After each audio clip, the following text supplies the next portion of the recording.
안녕하세요. 이베스트 투자증권의 염승환 이사입니다. 계좌를 신규 개설한 고객님께 요약집 주식 상품권 10달러를 드리는 이벤트를 진행합니다. 영상 하단 더 보기란을 통해 많은 참여 바랍니다. 네, 안녕하세요. 이베스트 투자증권 염승환 이사입니다. 자, 오늘 23년 1월 3일 그 시장 함께 읽기 시작을 하도록 하겠습니다. 뭐 정말 어려운 증시인 것 같아요. 뭐 뚜렷한 악재도 없고, 어제도 말씀드렸지만 뭐 이게 납득이 가는 하락이면 우리가 좀 그럴 수 있죠. 이게 어떤 이유 때문이고. 근데 미국 시장도 안 열리고 막 이런, 또 오늘 같은 경우는 유럽 증시가 급등을 했어요. 이거 되게 좋은 신호거든요. 유럽이 그냥 오른 게 아니라 유럽 경기 회복 기대감으로 오른 거거든요. 자동차주 중심으로. 그러면 이게 평소 같으면 한국 증시가 급등해야 되거든요. 유럽 경기에 영향을 받아요. 한국도. 유럽도 좋아지면 유로화가 강세로 가니까. 또 우리나라의 많은 그 자동차 부품하고 2차 전지 이 부분이, 그러니까 유럽의 그 자동차 수요도 중요하잖아요. 거기에 들어가니까. 또 현대차도 유럽 비중이 꽤 되는 편이고.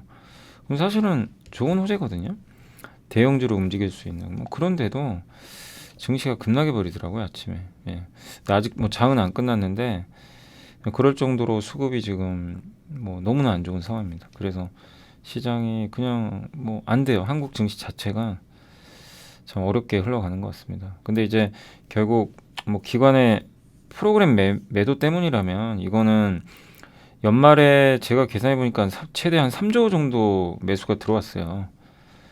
그래서 요거 지금 오늘도 좀 나오는데 한 1조 정도는 더 나올 거는 같습니다. 그렇지만 이제 점점 줄어드니까 좀 완화되겠죠. 그러니까 다음 주까지는 좀 나오겠지만, 그래서 그렇지만 이제 이걸 받아줄 주체가 없으면 좀 시간은 걸린다. 그래서 지금 하락의 이유가 뭐 여러 가지로 나오긴 해요. 나오긴 하는데 제가 봤을 때는 좀 수급적인 문제가 제일 큰 거 아닌가. 왜냐면 우리가 하락의 이유로 보는 것도 뭐 테슬라 문제, 수요 문제, 뭐 중국 리오프닝 하지만 확진자 증가, 이런 것들, 뭐 우리가 모르는 악재들 아니잖아요. 예, 다 알고 있는 악재들이고. 예, 그래서 그렇게 뭐 그런 악재들 때문에 꼭 빠졌다라고 보기엔 조금 좀 무리가 있는 것 같습니다. 아무튼 오늘 시장이 막 폭락을 했다가 다시 장중에 급반등을 하고 좀 어렵게 흘러가는데, 오늘도 장 끝나면 한번 말씀을 드리겠고요. 하여튼 기운들 내주시고, 저도 뭐 사실 기운 전혀 안 나고요. 예, 뭐 날 수 없는 장인 것 같아요, 진짜.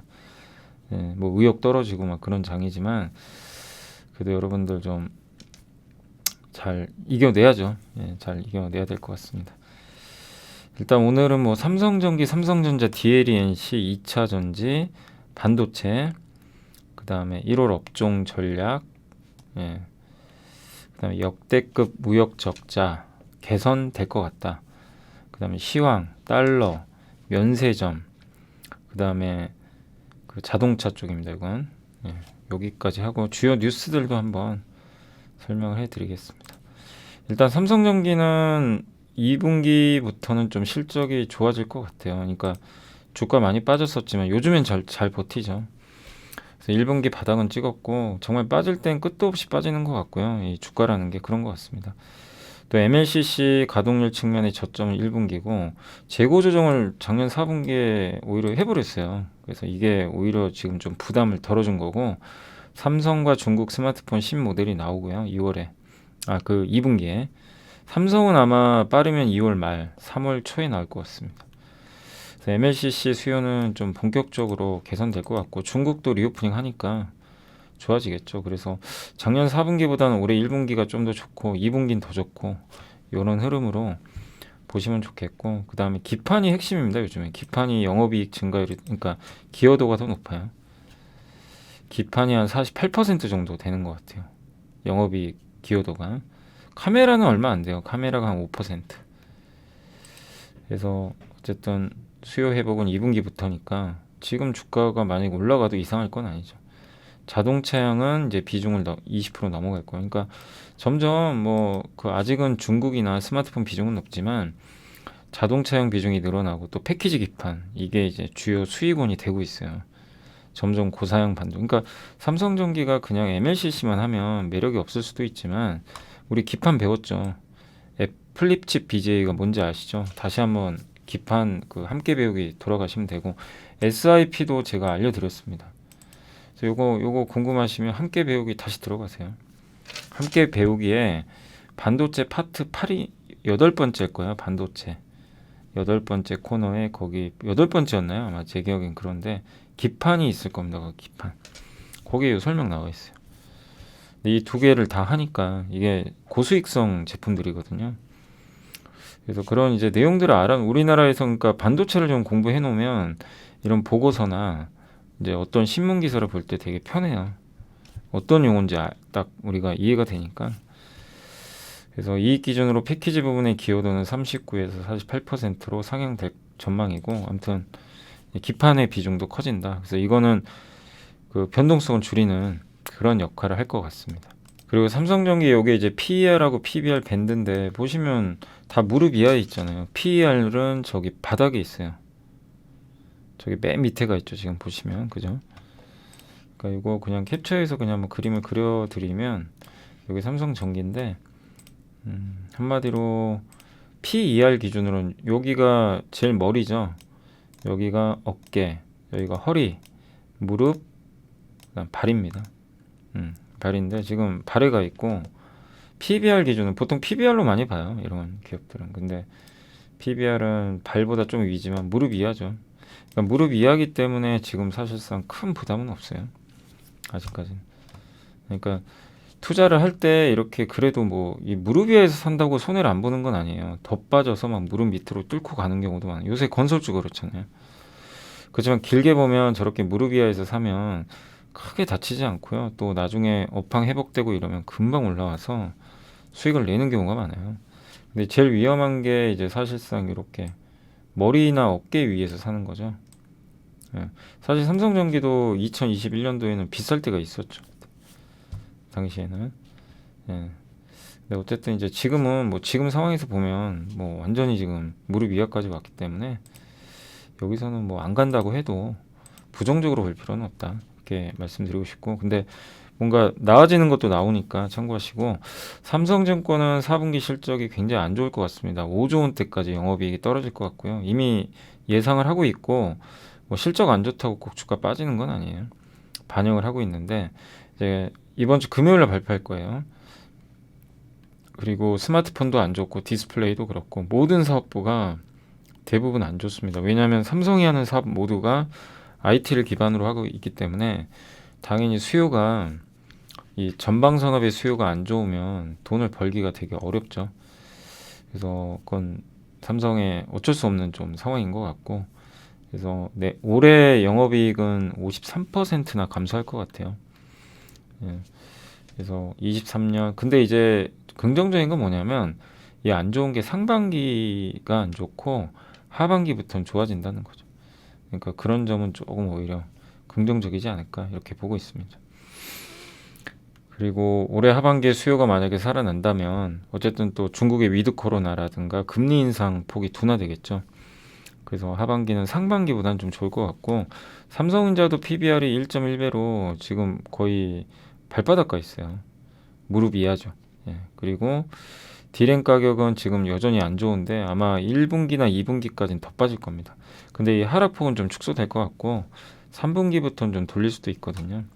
그래서 이게 작년에 많은 전문가분들, 뭐 애널리스트 분들이나 뭐 저도 그렇고 이렇게 그 반도체가 좀 괜찮지 않을까 했지만 안 좋았던 가장 결정적인 이유는 이게 메모리 재고가 너무 많은 거예요. 이게 우리가 상상한 거 이상으로 늘어나 버렸죠.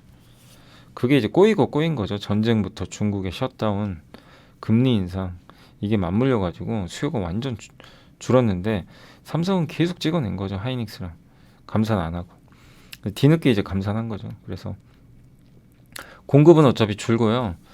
그 다음에 수요는 이제 하반기부터 늘어난다는 가정을 하면 지금 PBR이 설사 좀 틀린다 하더라도요. 가정이 약간 뭐 내년으로 넘어간다 하더라도 수요 개선이 지금 구간에서는 어쨌든 PBR 1.1배니까 부정적으로 볼 상황은 아니다. 그래서 여기 삼성전자. 예. 우리가 요걸 이렇게 자꾸 보는 이유는 뭐 말씀드린 대로 뭐 다른 건 아니에요. 다른 거보다 이제 위치를 보는 거죠. 예, 진짜 비싼지 싼지. 정확하게 어디가 적정 주가는 몰라요. 근데 보면 지금 삼성전자 지금 거의 발바닥에 와 있죠. 예, PER은 좀 아직은 좀 높은 편인데 저기 무릎 쪽인데 여기 지금 거의 이 발목 아래에서 거의 바닥으로 가고 있습니다. 예, BBR로 보면 그래서 굉장히 지금 저평가된 구간까지는 와 있다. 지난번 이게 코로나 때 있죠. 코로나 저점하고 거의 비슷해요. 밸류에이션상으로. 그래서 과도한 좀 하락이다. 이렇게 말씀드리고 싶고 DLNC는 목표 주가 5만 원인데 뭐 요새 너무 안 좋습니다. 이 건설주들이 최악이고요. 이미 실적 안 좋을 거는 공시를 통해서 알려줬어요. DLNC가. 그리고 왜냐면 국내 주택이 안 좋아요. 근데 이 회사는 국내 주택 사업을 지금 비중을 많이 줄여놨고 그동안 계속 줄였어요. 왜냐면 이 PF 리스크가 있다 보니까 이건 되게 잘한 거죠. 그래서 PF가 없잖아요. 없고 올해도 주택 착공 물량을 많이 줄여서 도시 정비 사업만 하려고 한다고 합니다. 진행. 그러니까 극도로 안정적인 영업을 하려는 것 같아요. 대신에 해외에는 적극적으로 하겠다. 그래서 올해 주가는 국내는 사실 기대할 건 없고요. 국내는 생존의 문제예요. 지금 뭐 중소형사도 막 위험하다고 하니까 어쨌든 큰 손실 없이 뭐 이건 모든 건설사 다 똑같습니다. 주택이 안 좋으니까 그래서 해외에서 얼마나 수주를 따내느냐 이게 좀 관건인 것 같아요. 그리고 이 회사는 버틸 수 있는 체력이 있는 게 수년금이 많아요. 시총과 수년금이 똑같죠 거의. 그러니까 지금 요즘에 하락은 좀 너무 과도한 것 같긴 한데 좀 리스크죠. 이게 둔촌주공 일반 분양이 1월 17일 날 계약이 끝나는데 이거 미분양하면 또 어떡할까 이 우려가 사실 있어요. 예. 그래서 이게 또 연쇄적으로 좀 투자 심리를 악화시키지 않을까 이런 건데 다만 DLNC도 이게 그러니까 저평가 무릎 위하라고 해서 무조건 주가 오른다는 건 아닌 게요. 여기 보시면 DLNC도 무릎이 아니라 이제 발 밑으로 가버렸어요. 저 지하실로 들어가 버렸어요. 여기 보이시죠? 그러니까 이렇다고 해서 무조건 올라가는 건 아니에요. 이 세상에 뭐 이것만 가지고 해서 돈 벌면 다 이것만 하겠죠. 근데 이제 우리가 보는 건 뭐냐면 확실히 지금은 밸류가 좀 말이 안 되는 밸류죠. 그 정도로 좀 역대급 하락이 나온 거예요. 근데 지금 시가총액도 순현금 밑으로 떨어져 버렸고 이익은 아마 감소할 겁니다. 앞으로 감소하더라도 주가가 비싸진 않죠. 워낙 시총이 낮으니까. 근데 시장은 지금 건설주를 좀 버리고 있어요. 그래서 좀 시간은 걸리겠지만 분명한 건 굉장한 저평가니까 좀 인내심을 가져야 된다라고 말씀드리고 싶고 2차 전지 조정 이후 리스크 신호 점검 필요한 1월인데 이 삼성의 장정훈 연구원님 제가 보고서 몇 번 보여드렸죠 작년에. 이분은 이제 다른 애널리스트랑 좀 달라요. 다른 2차 전지 애널리스트는 그래도 굉장히 긍정론을 많이 피력을 하셨고 하나증권의 그 김현수 연구원님은 그래도 좀 약간 좀 쉬어갈 수도 있다 뭐 이런 표현들을 하셨는데 아무튼 이분 같은 경우는 굉장히 좀 보수적으로 보셨어요. 근데 어떻게 보면 지금 그게 잘 맞았죠. 이차전지가 많이 빠졌으니까.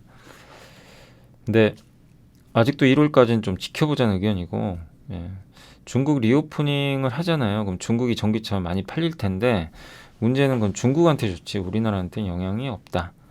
왜냐하면 중국 전기차엔 중국 배터리가 많이 들어가거든요. 그래서 오히려 한국한테는 그게 부담이다. 중국 배터리를 살 수 있다는 거죠, 투자자들이. 요게 하나 있고 미국 재무부의 IRA 이제 가이드라인이 좀 나왔는데 물론 3월에 확정돼서 나옵니다. 근데 여기서 이게 좀 혼란스러운 게요. 분리막 전해 고체 전해질 이런 것들은 배터리 부품에 원래 안 들어가 있었거든요. 여기에 목록에. 근데 이번에 들어간 거 보니까 영어로 메이란 표현이 뭐뭐 할지도 모른다잖아요. 그게 포함이 돼 있어요. 그럼 분리막이 포함될 수도 있어요. 배터리 이제 보조금 받는 것, 그 목록에 부품 중에.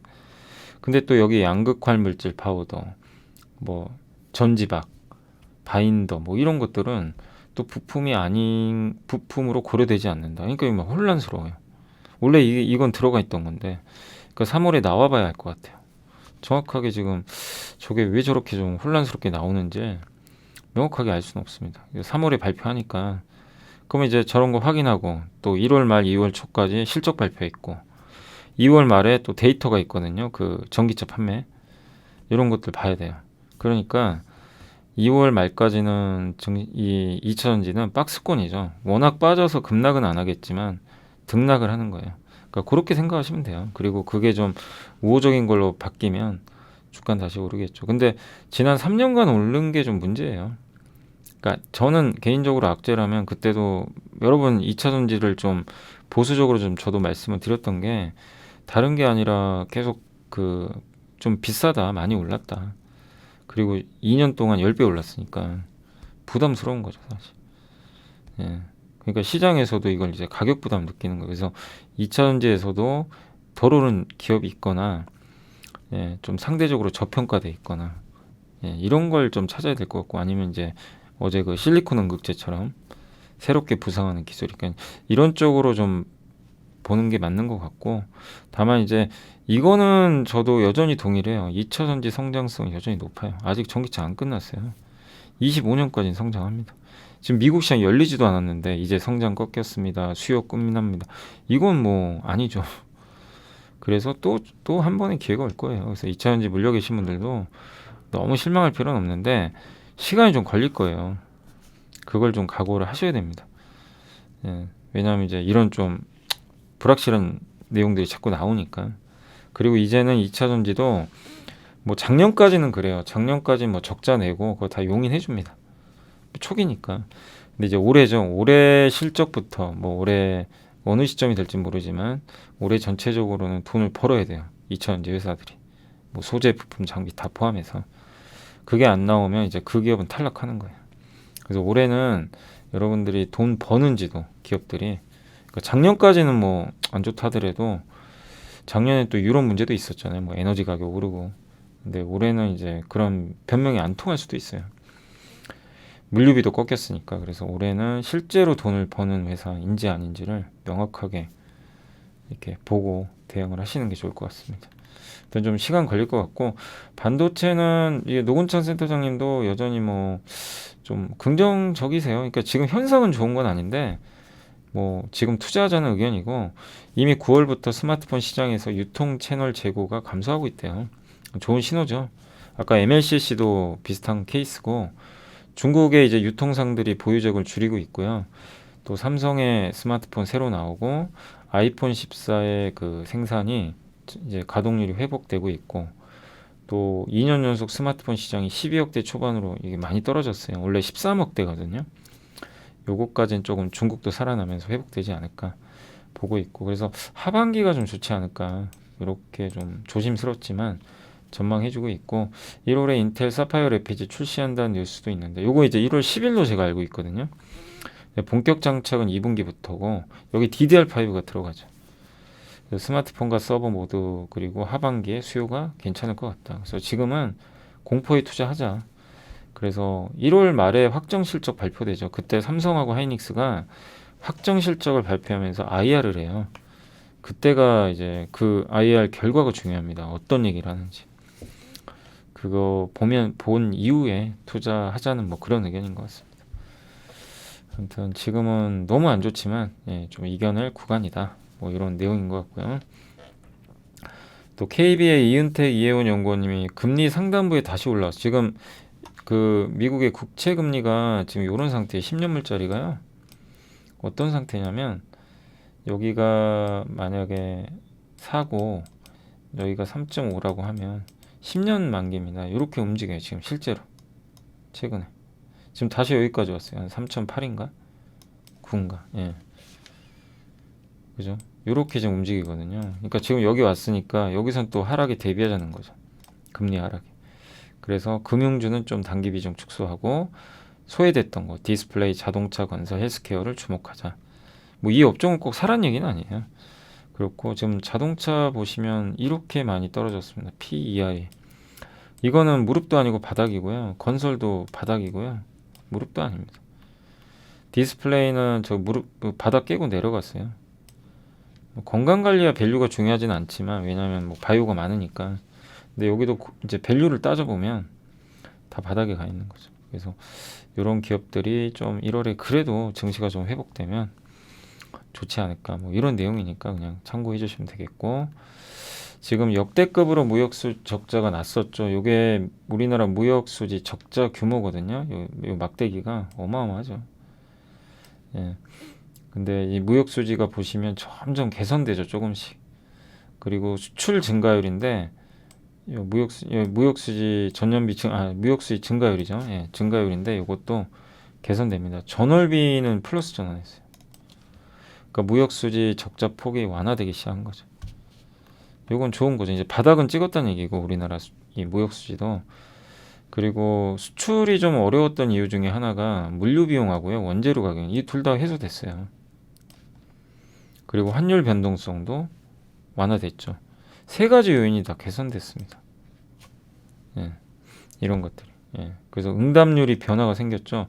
원재료 가격 상승과 물류 비용 상승은 이제는 좀 해소되고 있다. 이게 마이너스니까. 그죠? 예. 그리고 원달러 환율 변동성도 많이 완화됐고.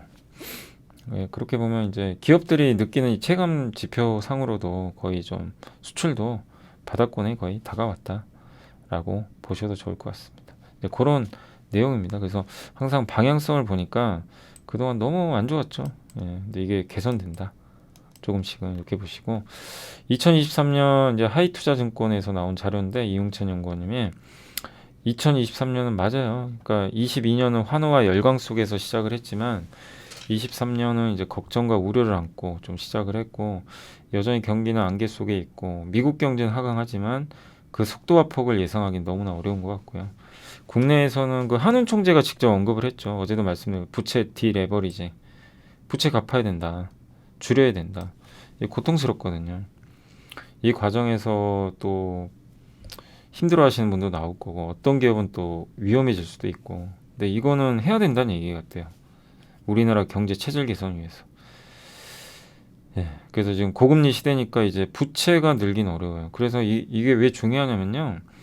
부동산도 그동안 부채를 통해서 엄청나게 그 사실 부동산은 당연히 이 대출 끼고 하잖아요. 예. 이 부동산 아파트를 한 채 살려면 그 많은 현금을 한 번에 확보하기 어렵기 때문에 저금리에서는 그게 부담이 없는데 고금리에서는 부담이 되죠. 그런 상황에서 부동산 가격이 옛날처럼 오르기는 쉽지 않아요. 이건 우리가 상식적으로 생각을 해봐도 이 하향 조정폭이 이럴 거냐, 이렇게 완만할 거냐, 요 차이인데 한은은 이제 이렇게 완만하게 유도를 하는 거예요. 지금 뭐 내려가는 걸 막지 못하죠. 예, 그리고 나중에 다시 한번 이제 이런 식으로 올라갈 텐데 요거냐거든요 지금. 근데 이렇게 되면 진짜 이건 경제에도 큰 타격이 있으니까 이렇게 하겠다는 거고, 그리고 금리가 높아지기 때문에 이제 신규 대출이나 이런 게 어렵죠. 그래서 부동산 가격이 오르기는 사실 쉽지 않습니다. 주식과 좀 달라요. 주식은 어쨌든 대출 없어도 자기 현금으로 사는 분들이 훨씬 많거든요. 예. 그렇기 때문에 저 부분은 조금 이제 부동산, 근데 우리나라는 부동산이 굉장히 중요하잖아요.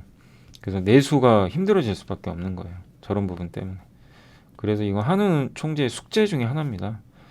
그래서 금리를 함부로 더 올릴 수도 없고요. 만약에 너무 올려서 저게 경착륙 돼버리면 큰일 나고, 근데 어쨌든 이걸 조절을 해야 되니까 금리를 마냥 낮출 수도 없어요. 그래서 제가 봤을 때는 3% 중반의 금리가 그냥 계속 유지되지 않을까. 더 막 올라가는 것보다는요. 한 3.5 정도에서 횡보하지 않을까 이렇게 보고 있고요. 예. 아무튼 이제 이게 올해 내내 좀 이어지지 않을까 그렇게 보고 있고, 그래서 금리 인하를 해도요 그 폭은 크진 않을 것 같아요. 그래서 그래도 이제 코로나가 끝나가는 시기니까 정책에 기댈 수만은 없고, 또 정책과 금리가 이제 발목을 잡지도 않을 것 같고, 그래서 금리 인상은 어쨌든 이제 인상은 끝나가고 금리가 뭐 계속 오르거나 내리거나 이거보다 금리는 이제 박스권으로 가겠죠.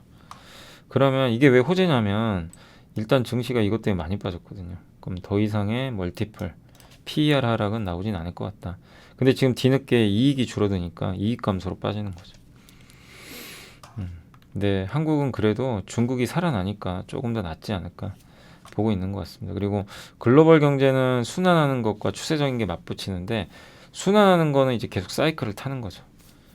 그래서 인플레 압력 자체가 높아지는 건 구조적이에요. 옛날보다는 인플레 압력이 높아졌어요. 물가 상승률은 작년엔 높았기 때문에 올해는 꺾입니다.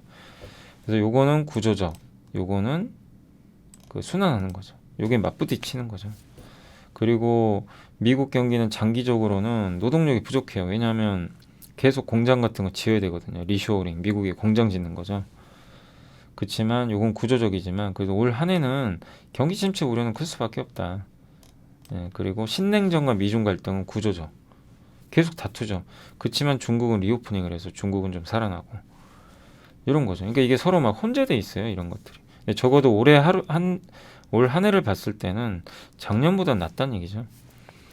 그래서 작년에 정말 최악이었죠. 채권, 뭐 성장주, 예, 최악이었지만 어쨌든 올해는 좀 나아질 것 같고 다만 경기는 하강하고 매크로 방향성은 모호하니까 경기 방향성은 그래서 시원한 반등은 나오기는 좀 어려울 것 같다. 이런 내용인 것 같아요. 그래서 지금은 업종과 기업 선택이 중요하고 경기 순환 국면. 그러니까 경기 그 민감주죠. 이게 올해는 좋을 수도 있어요. 왜냐하면 경기 안 좋았었기 때문에 하반기부터 좋아진다면 시대 흐름을 타고 가는 게 아까 미국의 리쇼어링 같은 거. 제가 이제 연말에 한번 자료 올려드렸죠. 그 23년에 이런 투자 아이디어 뭐 틀릴 수도 있지만 거기에 이제 시대 흐름에 맞는 거 그런 것들도 한번 언급을 해드렸고 또 과도하게 하락한 주식의 성과에 너무 많이 빠진 것도 올해는 좀 반등할 수 있다는 거죠. 그래서 22년보다는 좀 낫지 않을까 하는 그런 내용이니까 참고하시면 되겠고. 안녕하세요. 이베스트 투자증권의 염승환 이사입니다. 계좌를 신규 개설한 고객님께 요약집 주식 상품권 10달러를 드리는 이벤트를 진행합니다. 영상 하단 더 보기란을 통해 많은 참여 바랍니다. 같은 증권사에서 이제 나온 보고서인데 이제 달러가 약세가 좀 지속될 것 같다. 왜냐하면 일본 중앙은행이 통화 정책이 이렇게 완화만 하다가 최근에 방향을 바꿨죠. 얼마 전에 금리 좀 조금 올렸죠. 이 국채 컨트롤하는 금리를 0.25에서 0.5로. 그 다음에 유럽 중앙은행도 약간은 좀 금리 인상을 좀 더 할 거예요. 근데 미국은 반대로 1분기면 이제 금리 인상이 끝나갑니다. 그 전쟁 완화되면서 천연가스 급락하니까 유로화가 강세. 그리고 미국만 좋으면 달러가 강해요. 근데 미국 일변도가 작년이었는데 올해는 안 그래요. 올해는 유럽도 살아납니다. 여기 중국까지. 그럼 어떻게 돼요? 달러 상대적으로 약해지는 거죠. 그래서 6일날 고용지표 12일 뭐 미국 소비자 물가까지는 봐야 되지만 상대적으로 달러는 좀 약할 수 있다. 이런 내용이고 이게 미국의 달러 유로고요. 예. 미국 일본의 이제 국채 금리 뭐 이게 차라고 나와 있는데 엔달러 환율이 이렇게 떨어졌습니다. 엔화가 강세인 거죠. 똑같이 가죠. 예. 아무튼 엔화가 좀 상당히 그러니까 이 스프레드가 이렇게 떨어진다는 건 뭐냐면 미국에서 일본 금리를 뺀 거예요. 일본 금리가 높아진다는 얘기죠. 그리고 달러 유로하고 유럽 천연가스 가격인데 천연가스 가격은 완전히 급락을 했습니다. 최근에 미국과 유럽의 경기 차이예요. 그러니까 유럽에서 미국 경기를 뺀 겁니다. 이게 올라간다는 건 유럽 경기가 좋다는 얘기예요. 그래서 이런 이유 때문에 조금 달러화는 저렇게 달러화가 약하면요 한국 증시가 나빴던 적은 없어요. 그 요인들이 물론 뭐 수급 이슈면 그렇기는 하겠지만 저는 이제 여기에 주목하거든요. 다른 건 사실 다른 거는 좀 오히려 안 좋을 수도, 그러니까 안 좋다는 표현이 그런데 영향이 제한적일 수도 있는데 이 두 개입니다. 중국 경기, 유럽도 경기. 이 두 개 때문에 유로화나 위안화가 강해서 달러가 약하다. 이건 한국한테 되게 좋은 조합이에요. 근데도 증시가 안 올라가니까 답답한 거죠. 네, 이런 걸 반영을 아예 연초에 못하니까. 왜냐하면 중국은 지금 리오프닝 하느라고 확진자 늘어서 지금 단기적으로 오히려 안 좋고요. 유럽은 이제 긴가민가 한 거죠. 저게 진짜 경기 회복 될까? 유로화는 강한데 이게 좀 헷갈리는 거죠. 그러니까 좀 더 확인해 보자는 심리도 있어요. 예, 그러니까 이제 주가 좀 흔들리는 건데 수급 이슈 때문에. 근데 저런 것들이 이제 확인이 되면 못 오른 만큼 또 올라가겠죠. 예. 근데 그 시간까지 또 버텨야 되니까 참 어려움이 있긴 있습니다. 면세점은 이제 저도 읽어보니까 지금 면세점은 한번 올랐잖아요. 근데 더 오르긴 좀 어려워요. 왜? 중국의 단체 관광객이 와야 됩니다. 그러니까 따이공이라고 하는데 유통업자가 와서 한국에서 화장품 사서 중국에 팔아요. 중국 사람들이 많이 단체로 못 오거든요. 지금 아직까지는. 뭐 코로나도 있겠지만 뭐 정치적인 리스크도 있었죠. 옛날에 사드 리스크 아시죠? 그것 때문에 단체 관광 거의 안 왔죠. 중국 사람들이. 어느 날 갑자기 명동에서 안 보였죠. 요새 명동 같은 데 보면 동남아 이쪽은 많이 오는데 중국인들은 아직은 안 보여요. 근데 어쨌든 이제 중국 소비가 이렇게 부진하면 따이공들이 물건을 많이 안 사가요.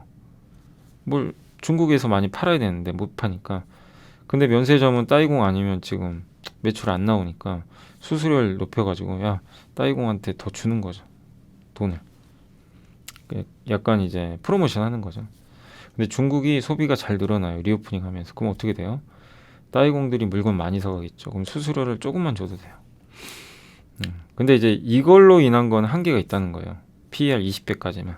왜냐면 따이공이 중심이니까 진짜 성장은 단체 관광객이 와야 된대요. 근데 한한령이 해제되면 그게 가능하다. 그래서 최근에 한한령 해제 이슈 나오는데 단체 관광객이 언제 들어오는지가 관건입니다. 왜냐하면 소매가 판매 마진율이 높거든요. 이렇게 되면은 사실상 뭐 호텔 신라나 이런 기업들이 수혜를 많이 받겠죠. 예. 그래서 또 인천공항 면세점 입찰 공고가 또 발표되긴 했는데 20년 계약 기간인데 아마 3월에 발표될 것 같아요. 최종 선정은. 근데 이번에 임대료 형태가 여객 수당, 그러니까 그냥 고정비로 주는 게 아니라 이제 뭐 매출액이나 사람들이 들어오는 그 숫자 이런 걸 보고 임대료 결정하면 좀 더 합리적일 수 있겠죠. 보시면 되겠고, 아무튼 제일 핵심은 단체 관광이 지금 증권가에서는 그때 보고서를 보니까 3분기나 4분기 예상하는 것 같더라고요. 네, 진짜 이때 될진 모르지만 근데 지금 당장은 어렵죠. 당연히. 그래서 저게 가시화 된다면 레벨업을 할 거예요. 굉장히 큰 레벨업이 나와요, 한 번은. 그래서 저는 이제 면세점은 지금은 좀 최근에 많이 올랐잖아요. 그래서 조금 지금은 보수적으로 볼 필요 있고, 혹시라도 리오프닝 또 막 이렇게 늦어지고 막 이러면서 확진자 늘고 이러면서 주가가 팍팍팍 빠진다. 그럼 그때 좀 한번 투자해볼 만하지 않을까. 왜냐면 하반기 단체 관광 가능성도 있으니까 그걸 염두에 두시고. 그러니까 역시 이것도 똑같아요. 관심 없고 쌀 때 보시는 게 맞지 않나 이렇게 생각을 합니다. 또 인플레이션 방지법 그 추가 혜택 리스 그게 돈이 되는 기가 이거 약간 패러디 한 거죠. 그러니까 제목을 좀 재밌게 쓴 것 같은데요. 예. 아무튼 리스가 돈이 되죠. 예, 된다고 봐야 될 것 같고 자동차 쪽이고 현대차 어제 한번 말씀드렸죠. 그래서 미국에서 판매되는 것 중에 20에서 30% 리스 쪽이에요. 근데 대신에 리스로 판매할 때 재구매를 해야 됩니다. 그러니까 이 승계를 만약에 저 이제 어떤 개인 고객한테 팔았는데 리스를 이 사람이 그 승계를 해버리면 그 나중에 중고차로 팔 수도 있잖아요. 그렇기 때문에 어쨌든 이제 그 승계 조건은 안 되고 회사가 다시 재매입해야 돼요. 그 조건이면 가능하다. 대부분은 이제 리스 하시는 분들이 그 3년에 한 번씩 바꾸려고 하시는 분들 진짜 많잖아요. 그렇기 때문에 아마 요거는 좀 굉장히 호재가 되지 않을까. 현대차가 물론 이쪽 비중을 줄여놨지만 다시 늘리면 돼요. 그건. 그래서 일단 리스크는 완화됐습니다. 최악은 면한 거예요. 이게 규모가 작은 것도 아니고 현대기아가 아직은 전기차 3만 대씩 팔거든요. 미국에 3만 대인가 4만 대. 근데 어쨌든 대부분 리스 판매에 이제 집중을 하겠죠. 왜냐하면 소매는 못 받으니까. 그래서 현지화 쪽에 이제 리스 쪽으로 많이 들어갈 것 같고. 그래서 한국 자동차 지금 PER 4배밖에 안 되는데 리스크를 완화시킬 수 있는 좋은 좀 뉴스가 나왔다라고 생각하시면 좋을 것 같습니다. 그 뉴스 몇 개만 말씀드리면 반도체 세액공제율을 최대 25%까지 올린대요. 이거 대기업이 8%고요. 중소기업이 15%로 알고 있는데 크게 늘린다고 합니다. 대기업은 16%까지. 이건 굉장히 호재죠. 그럼 반도체 소부장한테는 좋은 거예요. 이 정부가 2월 초에 임시국회 열어가지고 다시 이거 수정해서 통과시킨다고 합니다. 예, 그래서 이렇게 되면 상당한 호재가 되겠죠. 예.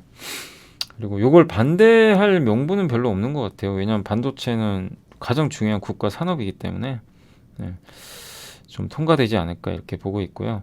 온라인 파트너스라는 이제 이 펀드 쪽에서 이쪽이 아마 되게 유명한 사모펀드 그쪽이죠. 예. 근데 이제 국내 모든 은행 지주에 주주 환원 강화 요거 캠페인 시행한답니다. 굉장히 이제 건들 것 같아요. 은행주 투자하신 분들은 사실은 대부분 배당 목적이에요. 배당 정말 많이 주잖아요. 그리고 망하지도 않을 것 같고.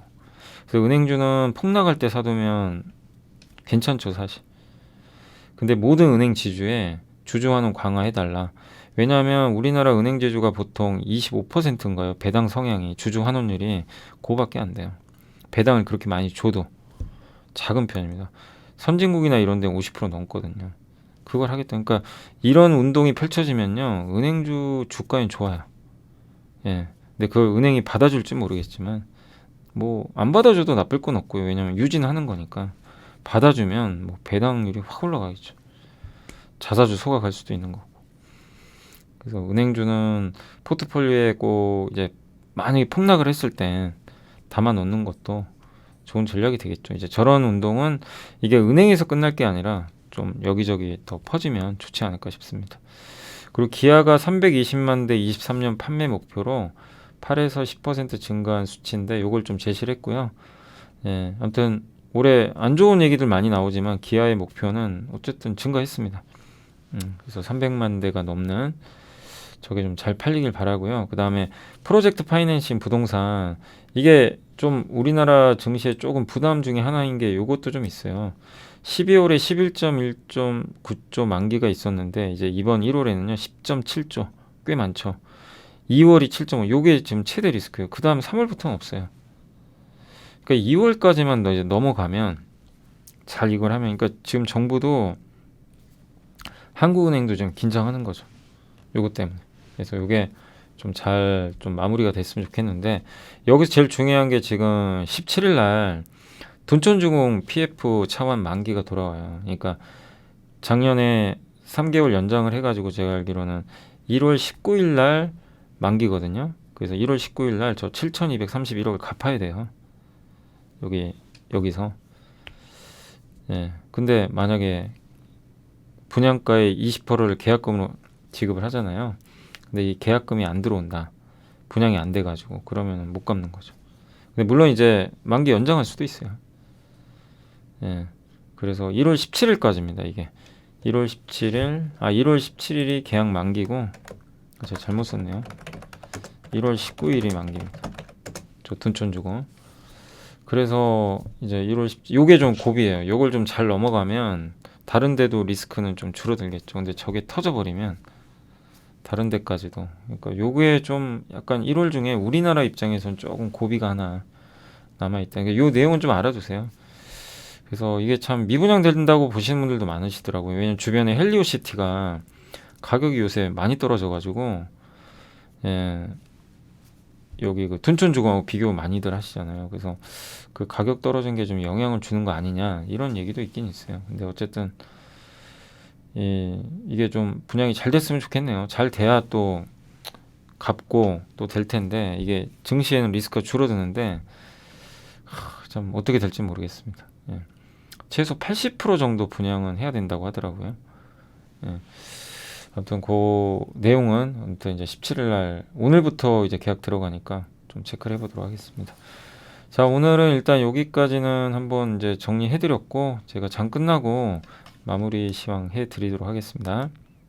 자, 이제 오늘 장이 좀 마감됐고 오늘 주식시장은 아까 제가 찍을 때만 해도 막 급락장이었거든요. 막 분위기 좀 안 좋았는데 그래도 이게 보시다시피 거의 보합까지 좀 회복이 되면서 끝이 났고요. 코스닥은 어쨌든 상승세로 잘 마무리가 됐습니다. 그래서 오늘 일단 어쨌든 주식시장은 그렇게 나쁘지 않았다. 그러니까 최악의 흐름까지 갔어요, 사실. 너무 안 좋았죠. 근데 거기서 좀 벗어나서 특히 코스닥이 좀 회복이 좀 빨랐다라고 보시면 되겠고 오늘 그렇게 된 거는 외국인 매수입니다. 갑자기 외국인이 매수로 돌변을 했고요. 기관도 오후에는 매도를 안 했어요. 그러니까 철저하게 지금 수급 장세예요. 수급이 좀 어떻게 움직이냐에 따라서 증시가 뭐 요동을 칩니다. 왜 그러냐면 거래가 없어서 그래요. 개인 매수는 지극히 제한적이고요. 이게 위축된 가운데 거래가 없는 상황에서 어쨌든 지금 그 외국인 기관 플레이에 따라 증시가 좀 요동치는 그런 상황입니다. 그리고 주도주도 없고, 그래서 오늘도 그런 현상이 나왔고 한 며칠 이런 건 이어질 것 같아요. 그래서 일단 오늘은 좀 다행히 좀 증시가 일단 좀 버텼다라고 보시면 되겠고 오늘은 이제 외국인들은 금융주 위주로 샀고요. 그다음에 철강주, 반면에 자동차하고 전기전자는 좀 팔았습니다.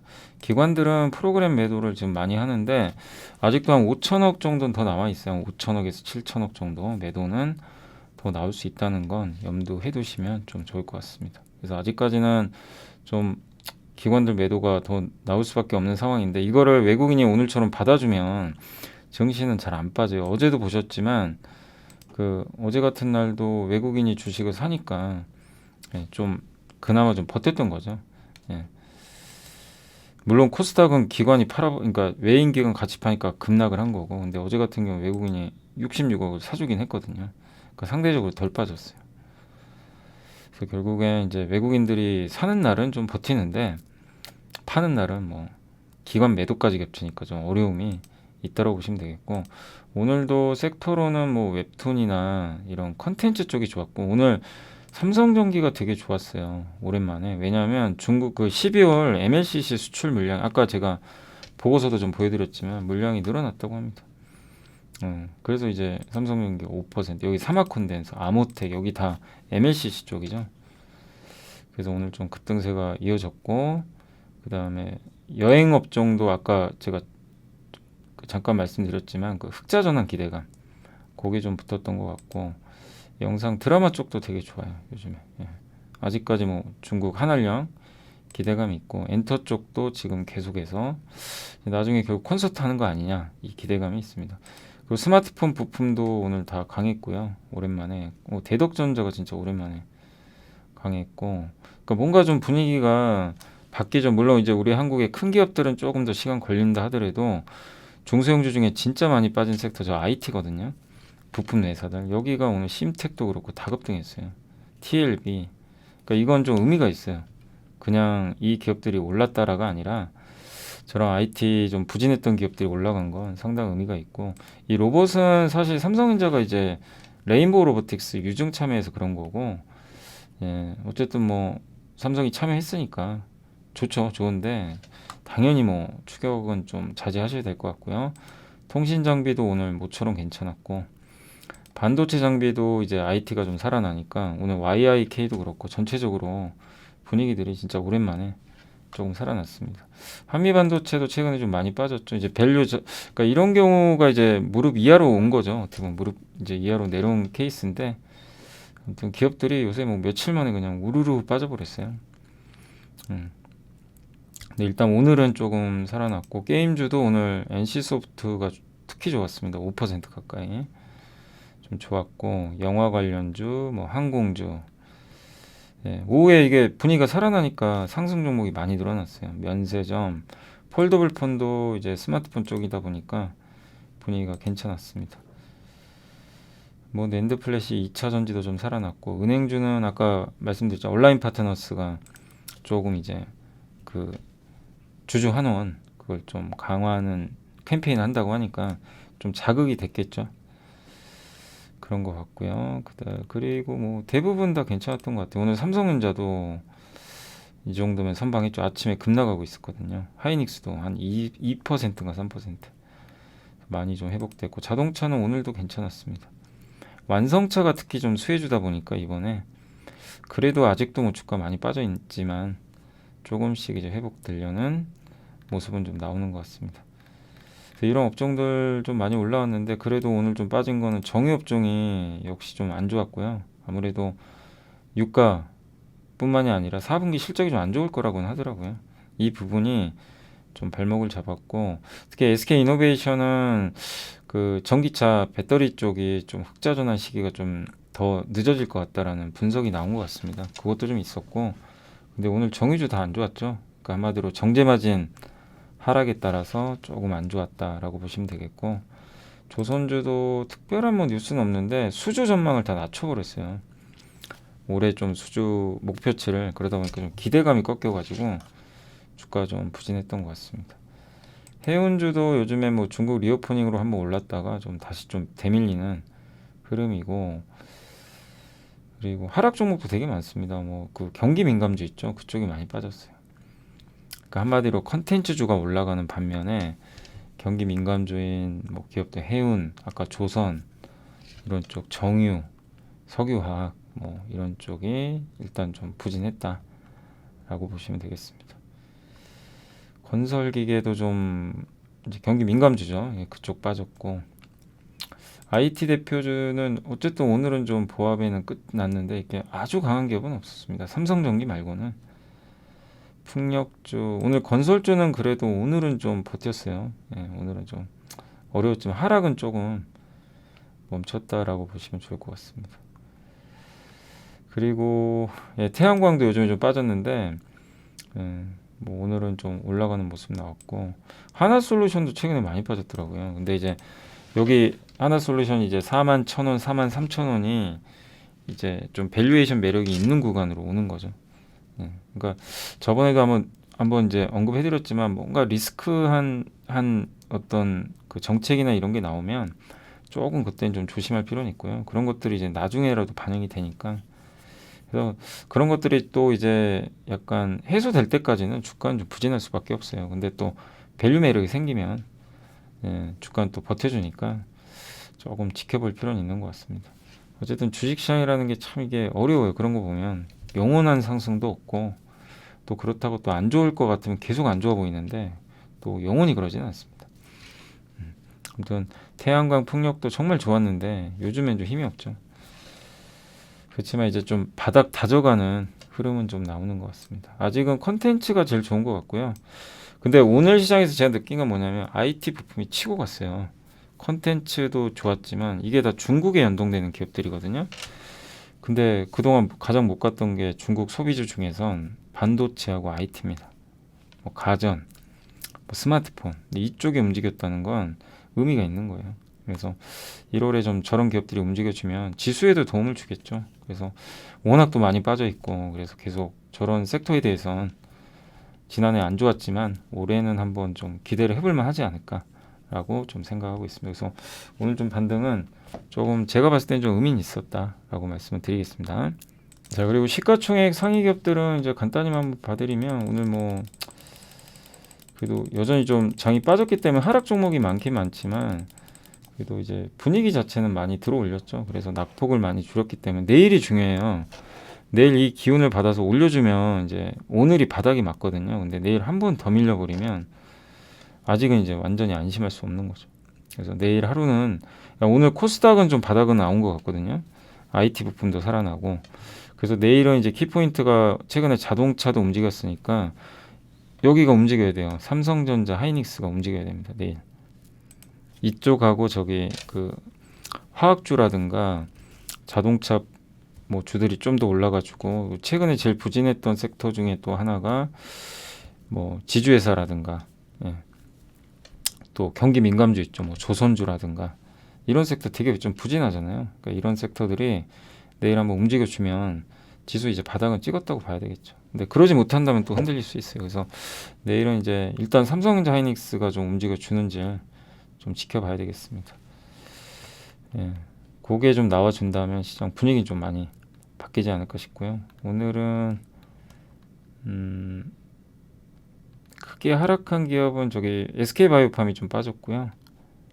한국항공우주 이쪽 좀 빠졌고, 정유주 좀 안 좋았고, 조선주, 유가 관련주가 좀 좋지는 않았습니다.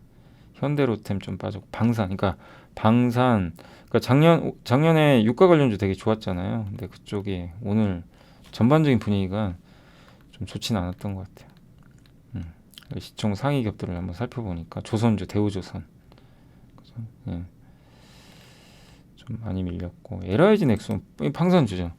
그러니까 방산주가 글쎄요, 특별히 뭐 뉴스 나온 건 없는 것 같은데 일단 전쟁 리스크 좀 완화되고 하다 보니까 좀 매물 나오는 것 같아요. 그러니까 지난해 너무 좋았던 섹터들, LS 일렉트릭, 현대 일렉트릭, 뭐 이런 것들 있죠. 전력 이쪽도 좋죠. 좋은데 업황은 좋은데 지난해 독보적이었죠. 그러니까 이쪽은 좀 꺾이고 IT 부품이 올라간다는 건 시장이 조금 1월달에 색깔이 좀 바뀐다라고 봐주시면 좋겠습니다. 그래서 일단 계속 좀 낙폭과대주 위주로 시장을 좀 바라보시면 좀 괜찮지 않을까라고 좀 말씀드리고, 오늘 좀 움직이는 것들 보니까요. 네, 그리고 작년에 주도주 중에서는 좀 빠지는 게 있으면 또 기회가 되겠죠, 나중에. 그러니까 항상 무릎 쪽에 왔을 때 투자를 해보세요. 너무 올랐을 땐 제가 현대일렉트릭도 좀 보수적으로 본 게 밸류가요. 이게 뭐 지금 좀 높아요. 많이 좋죠. 뭐 돈도 이제 모멘텀도 있고 그런 건 좋은데 여기 보시다시피 지금 밸류가 여기 넘겨버렸어요. 보이시죠? 예, 저 위를 뚫고. 그러니까 좀 조심은 해야 됩니다. 밸류상. 그래서 그런 거예요. 뭐 회사가 앞으로 안 좋아집니다. 이게 아니고. 예, 그걸 좀 말씀드리는 거니까 참고하시고 지금은 오히려 이렇게 바닥에 있는 쪽 있죠. 만약에 그걸 좀 볼 때가 아닌가라고 말씀드리겠습니다. 자, 오늘 어쨌든 고생들 하셨고 예, 오늘은 조금 정말 오전엔 정말 예, 좀 그렇더라고요. 아무튼 이제 내일 오전에 좀 시장 더 반등했으면 좋겠고 내일 오전 10시 10분에 라이브 시간에 또 찾아뵙겠습니다. 좀 힘든 장이지만 좀 기운 내주시고요. 예, 저도 계속 그 좋은 좀 뭐 콘텐츠, 예, 또 아이디어 이런 것들 제시해 드릴 테니까 여러분들이 좀 잘 소화해 주시면 감사하겠습니다. 자, 오늘도 너무 감사했고 저는 내일 뵙겠습니다. 감사합니다.